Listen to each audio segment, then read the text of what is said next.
오늘 함께 봉독할 하나님 말씀은 마태복음 9장 1절로 8절까지 말씀을 교독하겠습니다. 예수께서 배에 오르사 건너가 본 동네에 이르시니 침상에 누운 중풍병자를 사람들이 데리고 오거늘 예수께서 저희의 믿음을 보시고 중풍병자에게 이르시되 소자야 안심하라 네 죄 사함을 받았느니라. 어떤 서기관들이 속으로 이르되 이 사람이 참남하도다.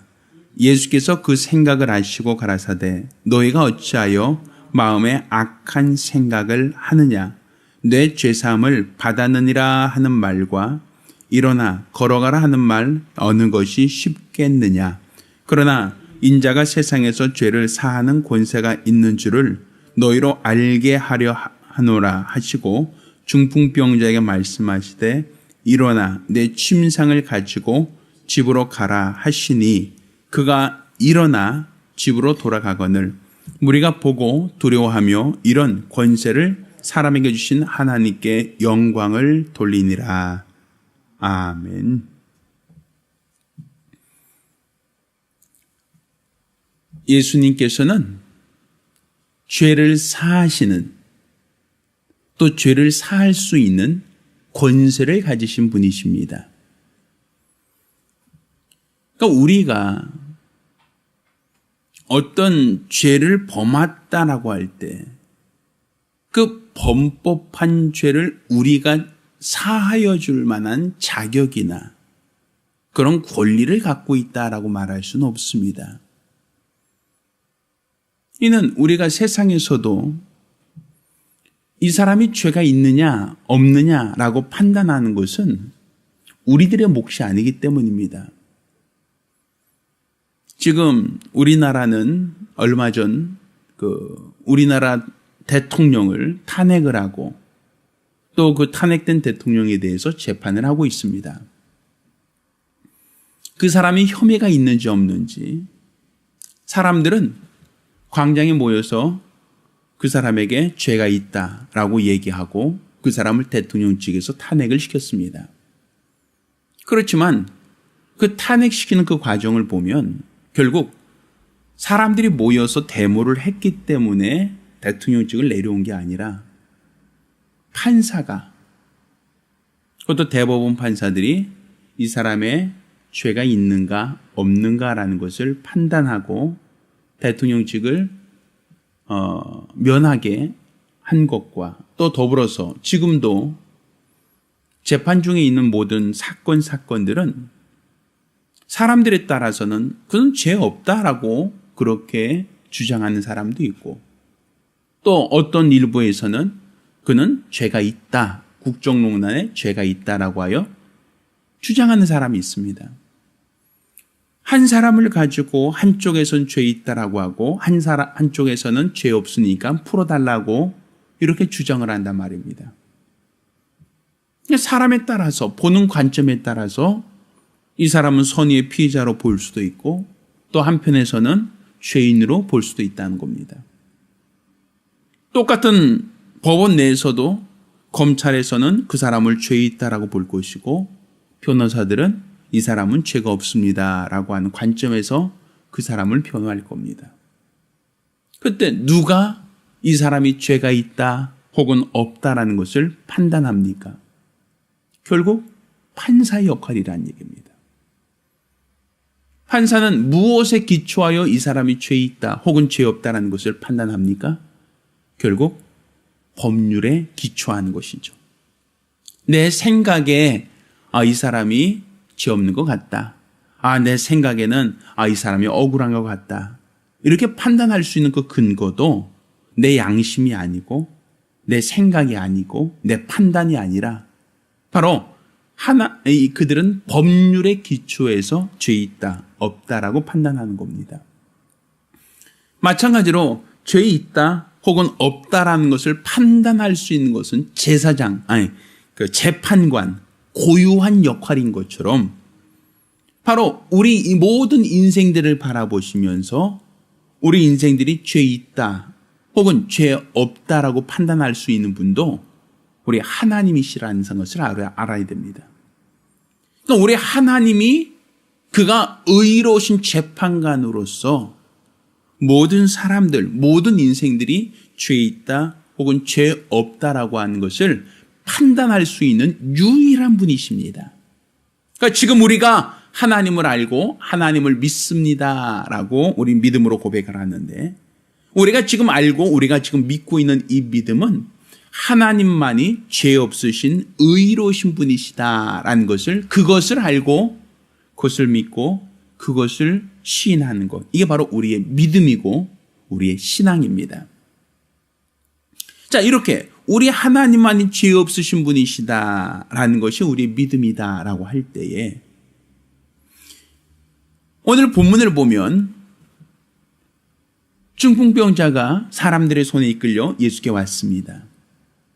근데 예수님께서 그 중풍병자를 데리고 온 사람들, 그 사람들의 믿음을 보시고 그 중풍병자에게 말씀을 하십니다. 내 죄사함 받았느니라 하고 말씀하신단 말입니다.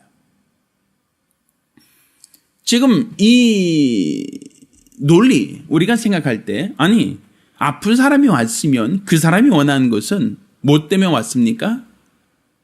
죄사함 받으러 왔습니까? 낫기 위해서 왔습니까? 우리 통상적인 생각이죠. 어떤 사람이, 아픈 사람이 왔으면 이 사람은 지금 중풍병으로 인해서 우리 알고 있는 것처럼 반신마비 혹은 전신마비 상태로 왔을 거란 얘기입니다. 그럼 이 사람이 예수를 찾아온 이유, 예수를 간절히 찾는 그 이유가 무엇인가? 결국 이 사람이 죄사함 받았습니다 라고 하는 말을 듣기 위함인가? 아니면 낫다라는 말을 듣기 위함이겠는가? 아마 제 생각에는 병 나으려고 예수께 왔을 겁니다. 그런데 왜 예수님께서는 병 나러 온 사람에게 치료를 하면 되는데 왜 치료는 하지 않고 죄사함 받았느니라 이런 말을 먼저 하고 있는가라는 거예요. 또 이렇게 죄사함 받았다라고 하는 그 말을 듣고 바리새인들이 예수께 대하여 공분을 일으킵니다. 아니, 저가 누구의 죄를 사한단 말인가? 죄를 사할 수 있는 분은 오직 하나님밖에 없는데, 그러니까 죄를 판단할 수 있는 것도 하나님이요, 죄를 용서할 수 있는 권위도 하나님만이 갖고 있는 것인데 저가 누구이기에 죄를 사다 이런 말을 하고 있느냐라고 하는 얘기죠. 그럼 예수님께서는 이렇게 논쟁이 있을 걸 뻔히 아시면서 왜 이 사람에게 소자야 일어나라, 침상을 들고 걸어가라, 이렇게 병 낫는 이야기만 하시면 되는데 왜 그보다 더 근본적인 죄가 있다 없다, 죄를 사하겠다 아니겠다, 왜 그 말씀을 하고 있느냐라는 거예요. 이것은 우리가 현재 우리 입장에서만 생각하면, 자, 어떤 사람이 중풍에 걸렸습니다. 그러면 우리는 그 원인을 뭐라고 얘기합니까? 동맥경화요, 고혈압이요, 아니면 이 사람이 그 뇌졸중이요. 우리 보편적으로 생각하는 것이 있죠. 우리가 생각하는 병의 원인은 무엇입니까? 아, 이 사람이 성인병입니다. 아, 이 사람이 콜레스테롤이 높아서요. 아, 이 사람이 혈압이 높아서요. 아, 이 사람이 고지혈증이었네요. 그래서 뇌혈관이 막혔네요. 아니면 이 사람 뇌혈관이 터졌네요. 아, 이 사람은 수술을 해야겠네요. 우리가 지금 의학적으로 알고 있는 병에 대한 상식과 병에 대한 원인이 있단 말입니다. 그래서 어떤 사람이 감기를 걸려서 기침을 하면 그 원인은 바이러스네요 하고 바이러스라고 원인을 얘기하고, 또 어떤 사람이 음식을 먹다가 식중독에 걸리면 그거는 세균에 감염됐네요. 우리는 항상 원인을 알고 있단 말입니다. 이 증상이라고 하는 것은 원인에 따라서 나타난단 말이죠.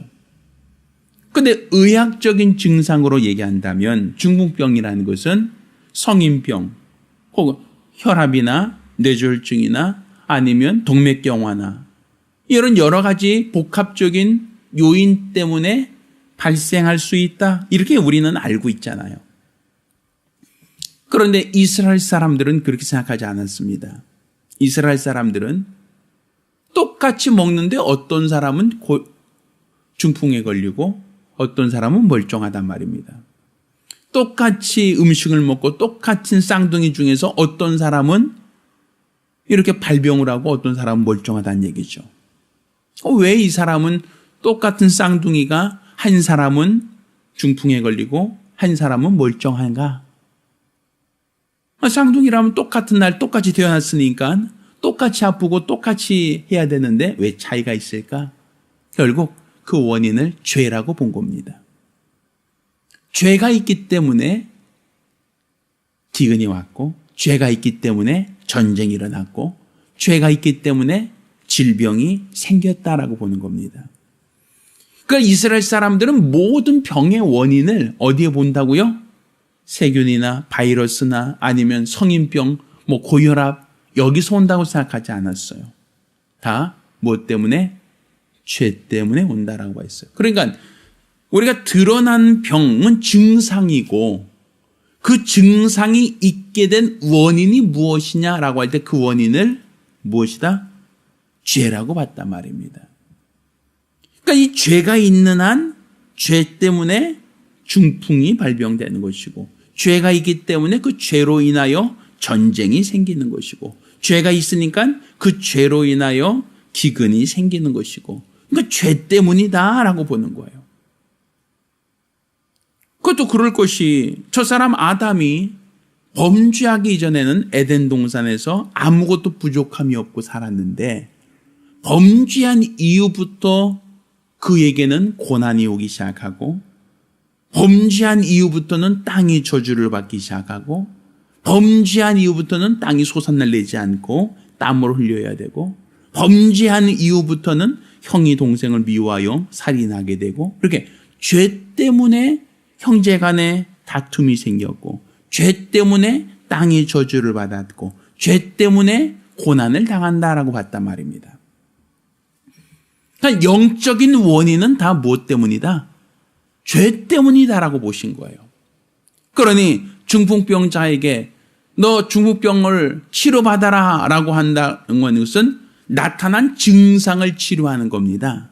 드러난 증상을 치료하는 겁니다. 그렇지만 그 원인이 남아있다고 한다면 다시 재발될 가능성이 있다는 얘기겠죠. 저희 어머니께서 이제 봄 되고 여름 되면 저 대자동 그 밭에 가서 하는 일이 있어요.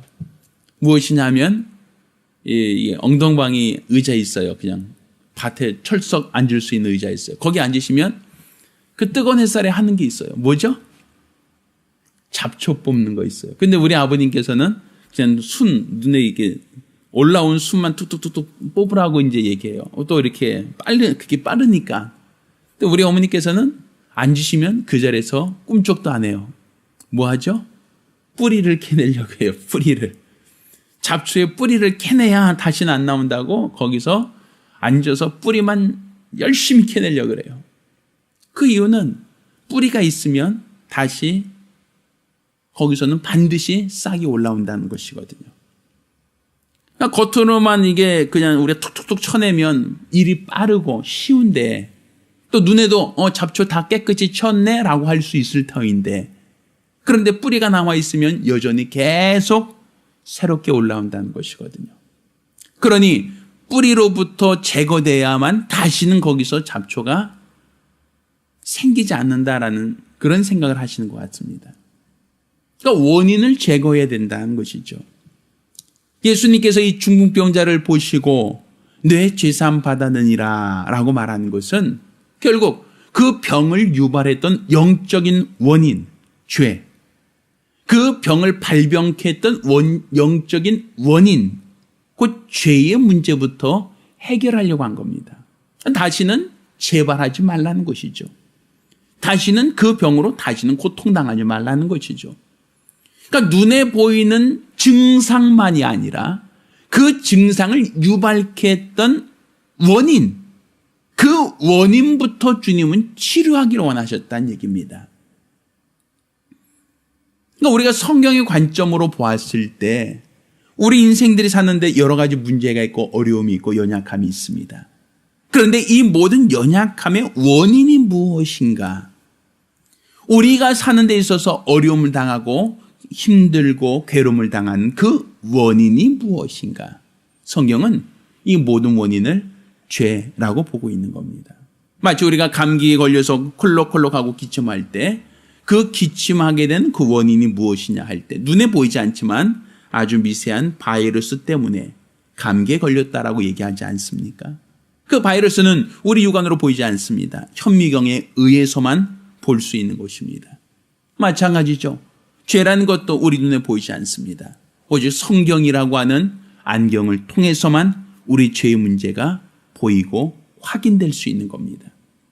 따라서 우리가 이와 같이 우리 하나님께서 우리의 죄를 용서하셨다라고 하는 것, 우리 하나님께서 우리 모든 죄와 허물을 도말하셨다라고 하는 것, 이 모든 것들은 오직 하나님만 하실 수 있다. 오직 하나님만 하시는 것이다라는 이 믿음이 우리 안에 있어야 됩니다. 따라서 저와 여러분 모두가 오늘 이와 같이 하나님께서 오늘 이 시간 우리를 치료하신다라고 할 때 우리 주님은 가장 원인된 죄의 문제부터 치료하기를 원하셨고 해결하기 원하셨다라는 것을 우리가 아신다면, 보신다면, 그렇다면 우리가 어떻게 우리의 문제를 내려놓아야 될까? 결국 우리는 드러난 문제만이 아니라 죄의 문제, 나타난 문제만이 아니라 그 원인된 죄의 문제부터 해결되기를 원하는 것이 주님의 간절한 바람이라는 것을 깨달아야 됩니다.